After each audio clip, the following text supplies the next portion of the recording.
Haemorrhage, जिसे bleeding भी कहते हैं और हिंदी के अंदर इसको रक्तस्राव कहते हैं। मैं डॉक्टर JS रंधावा। इस वीडियो के अंदर हम लोग ब्लीडिंग क्या है, हेमरेज क्या है, रक्तस्राव क्या है, उसके बारे में विस्तार से जानने की कोशिश करेंगे।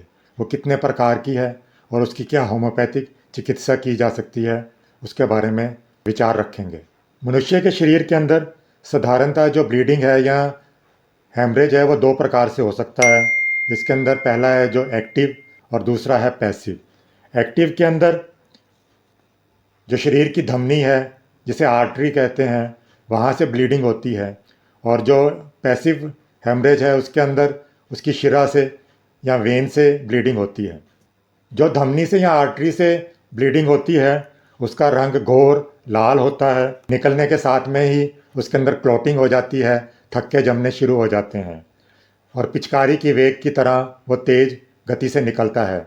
और जैसे जैसे हार्ट बीट होती है उस तरह से ही उसका प्रेशर भी बढ़ता है और घटता है। जबकि जो शिरा से या वेन से ब्लीडिंग होती है या हेमरेज होता है उसके अंदर उसका रंग जो होता है वो काला हो सकता है, वो काले रंग का होता है। इसके अलावा उसके अंदर थक्के भी नहीं जमते और वो थोड़ी पतली भी होती है। इसके अलावा केस की तरह की पतली शिराओं, जिसे कैपिलरी कहते हैं, वहाँ से भी ब्लीडिंग हो सकती है। और अलग अलग जगहों से जो ब्लीडिंग होती है उसके कारण फिर अलग अलग दवाएं चयन की जाती हैं। रक्तस्राव चाहे आर्टरी से हो या फिर वेन से हो या फिर कैपिलरी से हो, अगर वो विभिन्न विभिन्न स्थानों से हो रही है तो उनके नाम भी भिन्न भिन्न होंगे। अगर नाक से हेमरेज हो रही है या ब्लीडिंग हो रही है तो उसे एपिटेक्सिस कहते हैं। हेमेटोमेसिस, जिसके अंदर पाकस्थली से वमन होता है और वमन के साथ में ही खून भी निकलता है।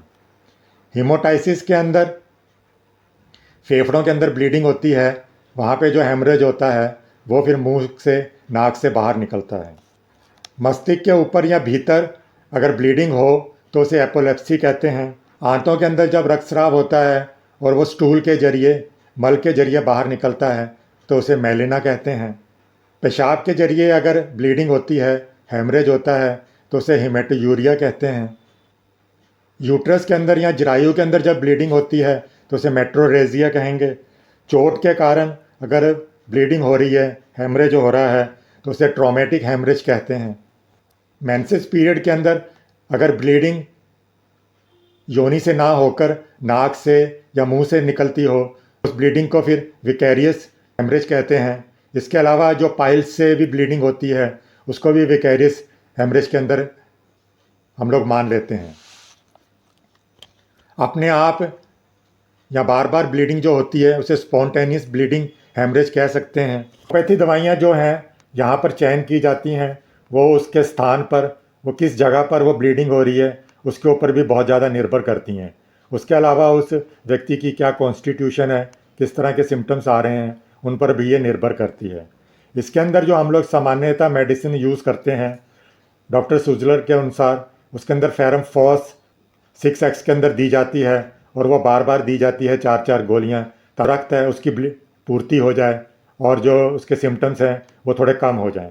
लेकेसिस के अंदर जो ब्लीडिंग होती है वो शरीर में से कहीं से भी हो सकती है, किसी भी ओरिफिस से हो सकती है, जैसे नाक से, मुंह से, पेट के अंदर, रेक्टम के थ्रू भी हो सकती है। और ये जो ब्लीडिंग है कई बार ट्रॉमेटिक भी हो सकती है, कट्स लगने के बाद में भी हो सकती है। इनके अंदर उसका अधिकतर जो रंग है वो ब्लैकिश होता है। क्रोटोलस जो और मेडिसन है उसके अंदर भी हेमरेज डायथीसिस होता है, कॉन्स्टिट्यूशन होती है पेशेंट की। ब्लड जो फ्लो होता है इसके अंदर आँखों से भी हो सकता है, कान से, नाक से और किसी भी ओरिफिस से हो सकता है।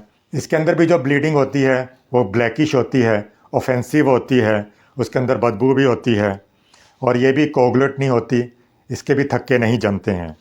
और जो ब्लड है वो भी, इसके अंदर ब्लडी स्वेट भी आ सकता है, पसीने के अंदर भी खून निकल सकता है। क्रियोजोट के अंदर जो ब्लीडिंग होती है वो किडनी से हो सकती है, आँखों से, नाक से, यूट्रस से। इसके अंदर जो हेमरेज होती है वो प्रोलॉन्ग पैसेज से होती है। इसके अंदर भी अगर उंगली के अंदर प्रिक हो जाए उसके कारण भी बहुत ज़्यादा ब्लीडिंग हो सकती है। यहाँ पर जो ब्लीडिंग अगर उंगली के अंदर हम लोग सुई से करते हैं तो वैसे तो नॉर्मली 1 या 2 बूंदें ही निकलती हैं, लेकिन यहाँ पर उसकी ब्लीडिंग बहुत ज़्यादा भी हो सकती है। इसके अंदर उसकी आंखें लाल हो सकती हैं, रेड है, इन्फ्लेम्ड है, और ब्लीडिंग भी इसके अंदर बहुत जल्दी हो सकती है। मिलीफोलियम के अंदर जो हम लोग हेमरेज के अंदर इसको इस्तेमाल करते हैं, ये एटॉनिक कंडीशन होती है।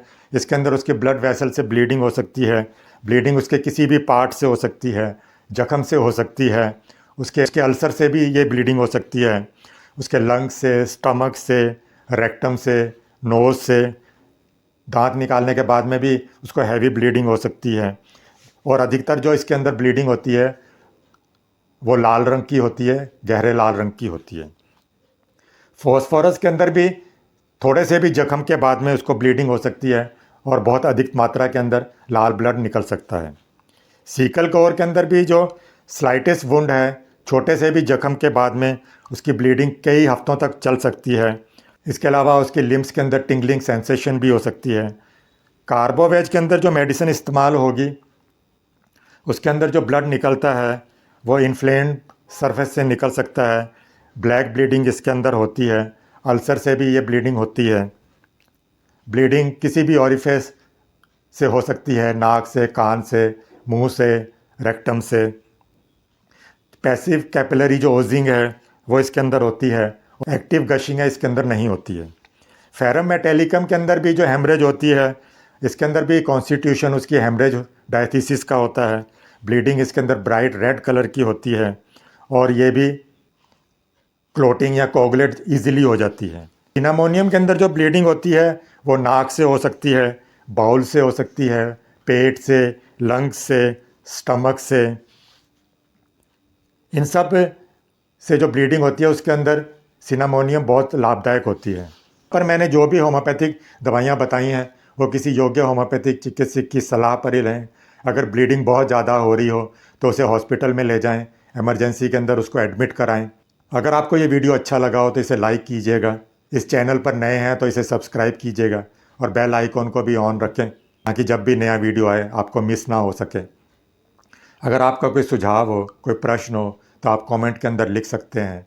मैं उसका उत्तर देने की पूरी कोशिश करूँगा। आप इस वीडियो को अपने दोस्तों और रिश्तेदारों में भी शेयर कीजिए ताकि वो भी इसका लाभ उठा सकें।